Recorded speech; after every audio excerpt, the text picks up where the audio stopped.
ಇನ್ನೂ ಬೇಕಾಗಿದೆ ಹಾಡು. ಅದು ಅದು ಒಂಥರ ಅದು ಮ್ಯಾಜಿಕ್ ಅದು.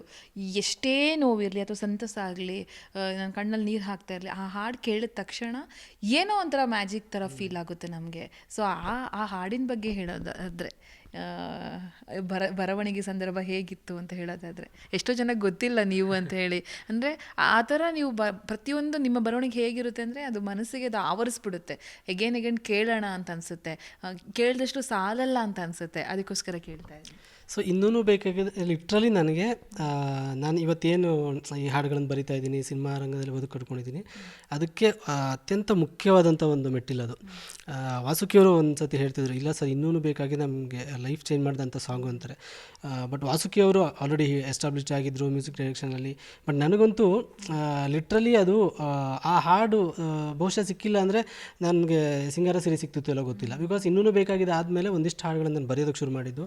ಅದೆಲ್ಲ ರೆಕಗ್ನೈಸ್ ಮಾಡಿದೆ ರಿಷಬ್ ಸರ್ ನನ್ನನ್ನು ಕರೆದಿದ್ದು. ಆ್ಯಂಡ್ ಎಲ್ಲದಕ್ಕಿಂತ ಹೆಚ್ಚಾಗಿ ನನಗೆ ತುಂಬ ಕೆಲಸ ಲೈಫ್ ಅಂದರೆ ಇಲ್ಲಿ ನೆಲೆ ನಿಂತ್ಕೋಬೋದು ಅನ್ನೋದನ್ನು ಧೈರ್ಯ ಕೊಟ್ಟಿದ್ದು ಇನ್ನೂ ಬೇಕಾಗಿದೆ ಹಾಡು. ಹಾಗಾಗಿ ಅದು ವಾಸುಕಿ ಅವ್ರಿಗೆ ಯಾವಾಗಲೂ ಋಣಿ ನಾನು. ಆ್ಯಂಡ್ ಆ ಹಾಡಿಗೆ ಋಣಿ. ಯಾಕಂದರೆ ಆ ಹಾಡು ಆ ಟೈಮಲ್ಲಿ ಬಂತು, ಮಾಯ ಆ ಥರ ಏನಿಲ್ಲ ಅದು.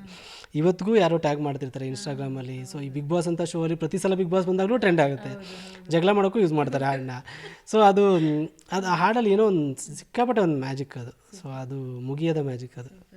ನಮಗೆ ಖುಷಿ ನಮ್ಮ ಕರಾವಳಿಯ ಹುಡುಗ ನೀವು ಅಂಥೇಳಿ. ಬಟ್ 100% ನಾವೆಲ್ಲ ಆ ಕಡೆಯಿಂದ ಬಂದವರು ಸ್ಟ್ರಗಲಲ್ಲೇ ಹಂತವಾಗಿ ಹತ್ಕೊಂಡು ಬಂದಿದ್ದು ಅಂತ ನಾನು ಹೆಮ್ಮೆಯಿಂದ ಹೇಳ್ಕೊಬೋದು, ನೀವು ಹೆಮ್ಮೆಯಿಂದ ಹೇಳ್ಕೊಬೋದು. ಹೇಗಿತ್ತು ಸರ್ ಪ್ರಮೋದ್ ಮರವಂತೆ ಯಾರು, ಯಾಕೆ ಈ ಕಡೆ ಪಯಣ ಬೆಳೆಸಿದ್ದು ಅಂತ ಹೇಳಿ?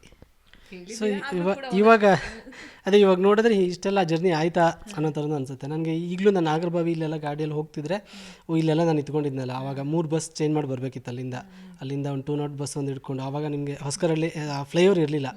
ಅಲ್ಲಿ ತುಂಬ ಮಜವಾದ ಇನ್ಸಿಡೆಂಟ್ ಏನಾಗೋದು ಅಂದರೆ, ಫ್ಲೈಓವರ್ ಮೇಲೆ ಬಂದು ನಿಂತ್ಕೋತಿದ್ದೆ ನಾನು. ಅಲ್ಲಿ ಸಿಗ್ನಲ್ ಇಲ್ಲಿದೆ ಅಂದರೆ ಒಂದು 200 ಮೀಟ್ರ್ ಹಿಂದೆ ಬಸ್ ಸ್ಟಾಪ್ ಇದೆ. ಸೊ ನಾನು ಏನು ಮಾಡ್ತಿದ್ದೆ, ಕೆಲವು ಬಸ್ಗಳು ಸಿಗ್ನಲೇ ನಿಲ್ಲಿಸ್ತಾರೆ ಅಂಥೇಳಿ ಇಲ್ಲಿಗೆ ಬಂದು ನಿಂತ್ಕೋತಿದ್ದೆ. ಆ ಬಸ್ಗಳು ಅಲ್ಲೇ ನಿಲ್ಲಿಸ್ಬಿಡೋರು, ನಾಗರಬಾವಿಗೆ ಹೋಗೋ ಬಸ್ಸು. ಒಂದೊಂದು ಸತಿ ಅಲ್ಲಿ ಹೋಗಿ ನಿಂತ್ಕೋತಿದ್ದೆ, ಅವ್ರು ಸಿಗ್ನಲ್ ಅಲ್ವಾ ಹೆಂಗೆ ಬಂದ್ಬಿಟ್ಟು ಇಲ್ಲಿ ಬಂದು ನಿಲ್ಲಿಸೋರು.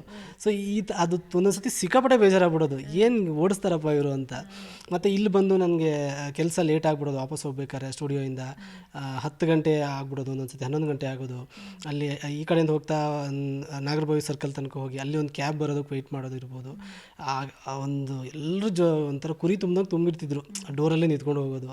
ಸೊ ಅದೆಲ್ಲ ಇವಾಗ ಮಜಾ ಅನಿಸುತ್ತೆ. ಅಂದರೆ ನನಗೆ ಗೊತ್ತಿಲ್ಲ ಈಗ ಆ ಫೈರ್ ಇದೆಯಲ್ಲೋ ಗೊತ್ತಿಲ್ಲ. ಬಹುಶಃ ಈಗ ಆಗಿದ್ರೆ ನಾನು ಆ ಸ್ಟ್ರಗಲ್ಗೆ ಇದು ಮಾಡ್ತಿದ್ದೋ ಗೊತ್ತಿಲ್ಲ. ಬಟ್ ಅವಾಗ ಏನೋ ಒಂದು ಏನೋ ಮಾಡಬೇಕು ಅನ್ನೋದೇನೋ, ಅದು ನಾನು ಹೇಳಿದ್ನಲ್ಲ, ಒಂದು ಸಲ ನನ್ನ ಹೆಸರಿಗೆ ಪೋಸ್ಟಲ್ಲಿ ಬರಬೇಕು, ಒಂದು ಹಾಡು ಸಿನಿಮಾದಲ್ಲಿ ಬರಬೇಕು, ನಾನು ಬರೆದಿರೋ ಸಂಭಾಷಣೆ ಬರಬೇಕು ಅನ್ನೋದೊಂದು ಇದದು ಆ ಫೋರ್ಸ್ ಅದು. ಬಟ್ ಇವತ್ತಿಗೆ ಬೇರೆ ಇದಾಗಿದೆ. ಇವಾಗ ನನಗೆ ಒಂದು ಜವಾಬ್ದಾರಿ ಆಗಿದೆ. ಒಂದು ಹಾಡು ಬಂದಾಗ ಅದಕ್ಕೊಂದು ಜವಾಬ್ದಾರಿ ಅನಿಸುತ್ತೆ. ಒಂದು ಭಾಷೆ ಜಾಬ್ಗೋಸ್ಕರನೇ ಬಂದಿದ್ದು. ಎಲ್ಲರೂ ಏನೀಗ ಓದಿದ ಮೇಲೆ ಆಬ್ವಿಯಸ್ಲಿ ಬೆಂಗಳೂರೇ ಕಾಣಿಸೋದು ಎಲ್ರಿಗೂ. ಸೊ ಜಾಬ್ಗಂತಲೇ ಬಂದಿದ್ದು. ನಮ್ಮ ಮನೆಯವರು ಹಾಗೆ ಅಂದ್ಕೊಂಡಿದ್ರು ಜಾಬ್ ಮಾಡೋಕ್ಕೆ ಹೋಗಿದ್ದಾನೆ ಅಂತ.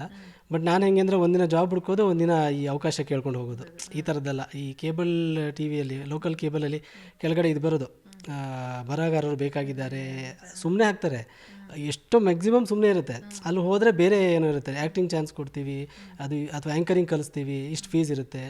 ಅದು ನನಗೆ ಈವನ್ ಆ್ಯಂಕರಿಂಗ್ ನೋಡ್ಬಿಟ್ಟು ಅದಕ್ಕೂ ಕಾಲ್ ಮಾಡಿದ್ದೆ ಸುಮ್ಮನೆ, ಏನು ಸಿಗುತ್ತೆ ನೋಡ ಅಂದ್ಬಿಟ್ಟು, ಏನೋ ಒಂದು ಕೆಲಸ. ಆವಾಗ ಇಲ್ಲ ಆ್ಯಂಕರಿಂಗ್ ಇಷ್ಟು ಫೀಸ್ ಆಗುತ್ತೆ ಅಂದರು. ಓಕೆ ಅಂದ್ಬಿಟ್ಟು ಸುಮ್ಮನೆ ಅದೇ. ಹಾಗೆ ನಾನು ಡ್ಯೂಯಲ್ ಮೈಂಡ್ ಇತ್ತು. ಮನೆಯವರು ಫೋನ್ ಮಾಡಿದಾಗ ಒಂದು ಸತಿ ಕೆಲಸ ಹುಡ್ಕೋಕೆ ಹೋಗೋದು, ನನಗೆ ಏನೋ ಒಬ್ಬನೇ ಇಲ್ಲ ನನಗೆ ಇದ್ರೆ ಏನೋ ಮಾಡಬೇಕು ಅಂದಾಗ ಇಲ್ಲಿ ಅವಕಾಶ ಹುಡ್ಕೋದು. ಈ ಥರ ಆಗಿ ಎಲ್ಲೋ ಒಂದು ಕಡೆ ಸೇರಿಕೊಂಡು ಮತ್ತೆ ಅದು ಒಂದು ಜರ್ನಿ, ಈ ಥರ ಏನೋ ಒಂದು ಜರ್ನಿ ಆಯ್ತದು.